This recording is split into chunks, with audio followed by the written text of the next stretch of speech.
up, YouTube? It's your boy Download back with another industry talk, man. So first, let's talk about Yung Joc.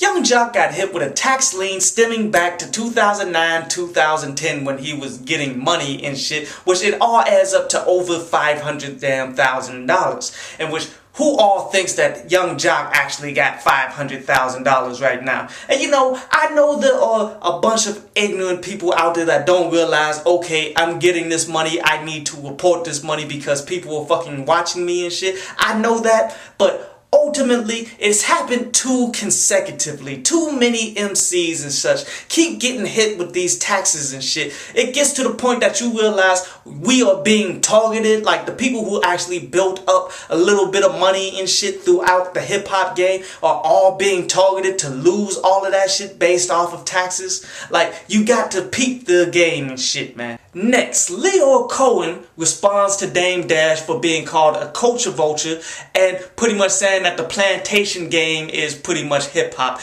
And he pretty much said that Dame Dash is a clown, he's not respectable and shit, like he doesn't take these allegations serious and shit, which he kinda should, because these are fucking true. I mean, hip-hop may not be plantation, it's more closer to sharecropping, which is pretty much the evolution of fucking plantation work. Because all that was is you work the fucking land, and then people come and take all of the profit from your fucking hard work. How is that different from what's happening in hip-hop? Dudes build up their fan bases, audiences and shit, just for the labels to come through, swoop and take everything. Culture vulture? Yeah. I mean, what label and shit isn't being culture vultures of the fucking culture that we fucking built? Next, let's talk about Rick Ross. He responded to a rape allegation in which he's getting sued for and shit, man, that he didn't rape the chick and shit. She allegedly got drugged and raped by one of Rick Ross's associates during his Grammy party that he pretty much flew her in to do and shit. Now, Rick Ross isn't denying it. He's pretty much saying that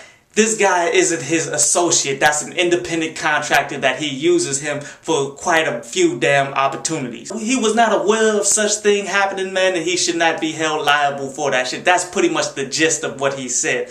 And you know what? It brings up some pretty interesting lyrics from the past and shit. You remember that drop some in her drink and she ain't even know it lyric? See, this is one thing I'm going to continue to follow, but I already know it kind of happened on your watch, like you brought her in to your event and everything happened. So therefore everything kind of has your stamp on it, so you can be sued for that shit. Even though you didn't put this guy up on some shit, he's still your employee at the damn time and shit. So he's probably going to pay for this.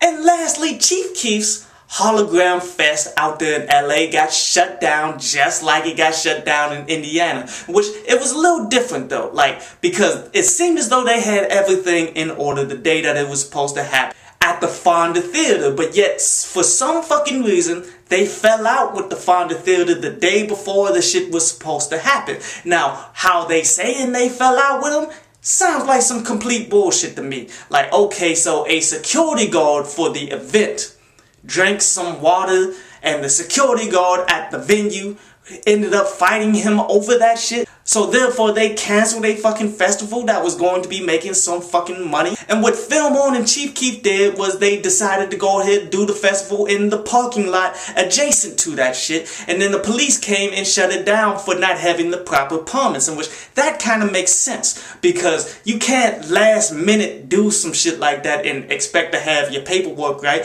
But it wouldn't shock me if the venue was the ones who called the fucking police on them. I mean, Chief Keef ain't having no damn luck with this hologram shit, my dude. In which, I think this is really people trying to send him a message that you cannot fucking do this shit. I hope you enjoyed the show. You can follow me at Twitter up there. And you can go to downloadpass.com, that's down there, to read today's article.